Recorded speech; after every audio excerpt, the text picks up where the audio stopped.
More expensive and difficult to get places. These are the common complaints some passengers and local business leaders tell us they have with air service out of Evansville Regional. This comes after airlines have cut flights or pulled service altogether from the Evansville Regional Airport. In this 14 News special report, Tanner Holbrook looks at how issues with the airline industry are hurting businesses and passengers in the region. A windy day at the Evansville Regional Airport in a turbulent time for the airline industry. Thank you for flying EVV. Passengers checking in next to empty check-in desks that used to house other airlines. In the last year, airlines have cut flights from EVV. The most recent flight cuts happened earlier this year. United pulled their service altogether from the airport in January. The airport said then the airline cuts were due to staffing and limited resources in the airline system. Then on March 1st, American axed their flights to and from Chicago. And one day later, Delta pulled its direct Detroit route. The cuts creating uncertainty for local businesses, but also driving up the price of fares for passengers. $1,200 round trip to Phoenix for passenger Donna Hammond. It's really a struggle, I'm sure, for a lot of people. And passenger Ann Rowan, flying round trip to LA, says she used to fly this route for $400. Now she says it's $1,100. The cuts, also an inconvenience on her family. Them taking away Detroit and Chicago has really just messed up so much. Rowan says her daughter, who lives in Detroit, used to fly down to Evansville, but now She has to take Detroit to Atlanta to Evansville, so she's like, well, forget it, I'm not flying down. It was a simple flight. officials with the Regional Airline Association attribute the bulk of the problem to a major pilot shortage and say the loss of air service has followed. A loss of air service that has now become a struggle for passengers, but also a struggle for our local corporations, including Evansville-based Atlas Van Lines. Jack Griffin is the company's CEO. It has not been ideal for our company. Where it hurts is your ability to get out and physically meet with your customers. I would strongly encourage residents of the tri-state area to utilize this airport. Atlas is one of the many companies a part of an airport initiative called Fly EVV First. Its main goal is to encourage people in the tri-state to fly out of Evansville over larger markets, with the goal to help attract new service to the airport. Griffin says although they prefer to fly EVV first, and they're happy to help out the airport, he says sometimes they do have to branch out to larger airports, saying when they fly out of Evansville, sometimes they have to connect 2, even 3 times before they get to their final destination. And it's not just that. Griffin also says limited service in the region also hurts recruiting. And here we are in one of the tightest labor markets probably in 30 years. You know, that battle for talent is on, but they also have to envision living in the Evansville area and the ability to travel back to see family or on business. Atlas is among many corporations headquartered in the Evansville metro area feeling the downdraft. The Indiana Economic Development Corporation says they've heard from Berry Global and Toyota Indiana executives on this issue. And it's not just them. IEDC officials say this is a community-wide issue, impacting everything from small businesses to large corporations that do business in Evansville. We just want to know where we are in the pecking order when those flights, will we get those flights back, or are we going to be forced to, have my colleagues at Atlas drive a couple of hours over to Louisville? For now, flights from Evansville to Charlotte, Atlanta, Florida, and Dallas-Fort Worth continue. But those who used to fly frequently direct to Chicago and Detroit are hoping to be cleared for takeoff once again from Evansville. Well, politicians, local companies, and state organizations are working to get those flights back. Tomorrow night, Tanner Holbrook talks with leaders about what they're doing to try to get those flights back to the region. Grounded, few flights, fewer choices continues tomorrow night on 14 News at 6. Tonight, we continue part 2 of our series on the state of the airline industry. We told you before about the impacts pilot shortages and flight cuts are having on the Evansville Regional. Now we explore solutions. Tanner Holbrook tells us how leaders are working to get us back to smoother air in part 2 of Grounded. Few flights, fewer choices.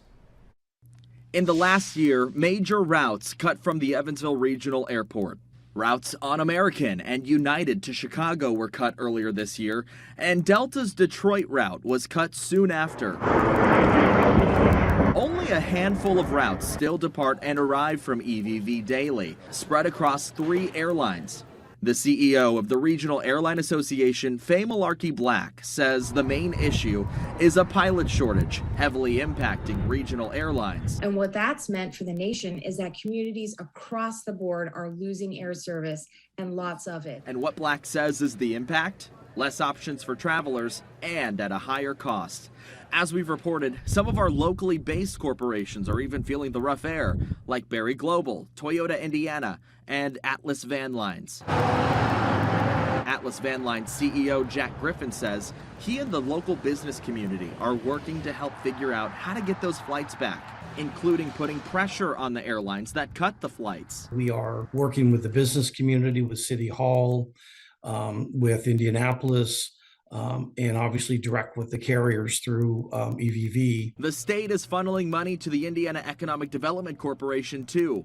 Mark Waske with the IEDC says that funding is to help bring, maintain, and even restore service to regional airports. We've been coordinating closely with community and business leaders to try and identify opportunities for the state to potentially come in and make thoughtful investments alongside the airlines to make sure that they can dedicate assets to the Evansville Regional Airport to provide additional nonstop connectivity to places like Detroit and Chicago.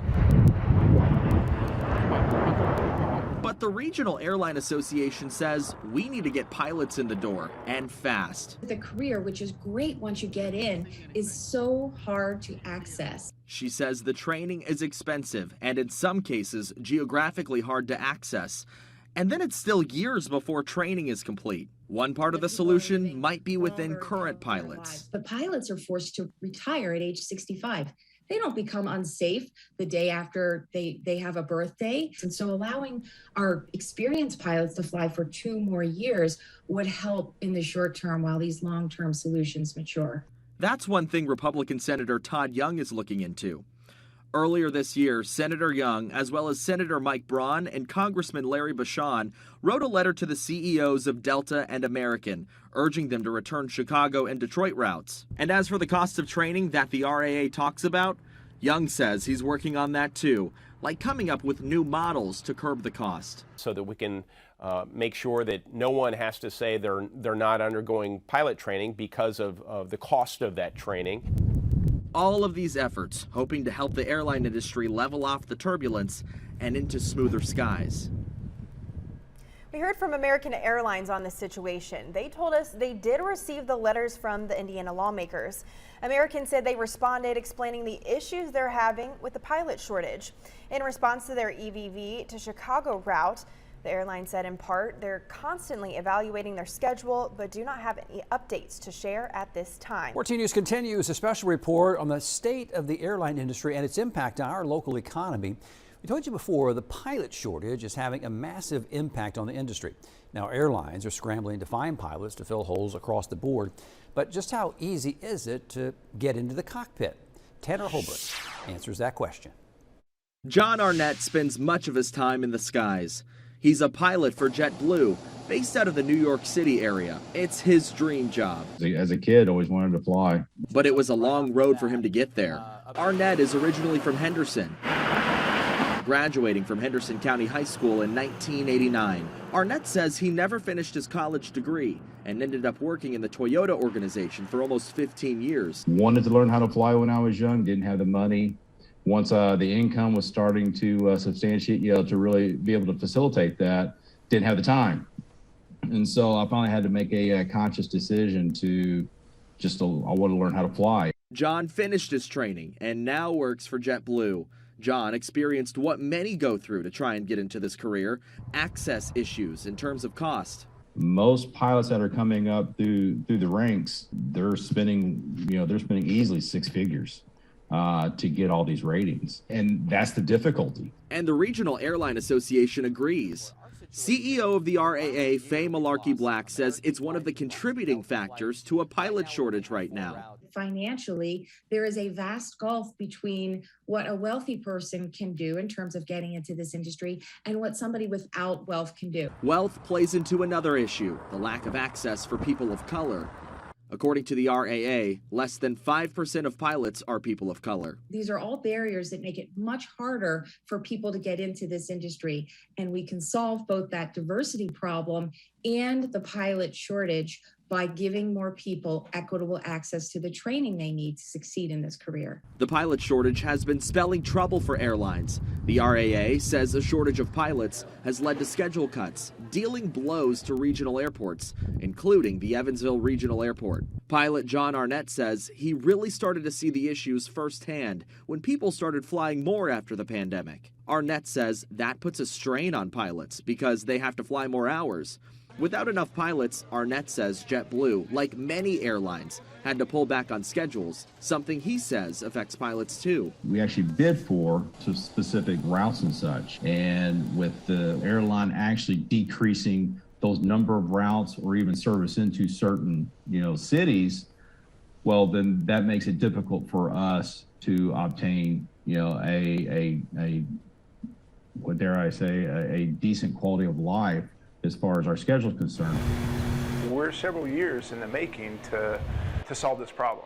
The shortage is a problem Todd Smith, the aviation program director for Madisonville Community College, is trying to help. Everyone who enters with the ambition of getting to that level of flying has a journey before them. Just push it all the way in. The program is relatively new, starting up in early 2021. Small corrections. It might seem like your typical aviation program with state-of-the-art simulators and instructors with real-world experience.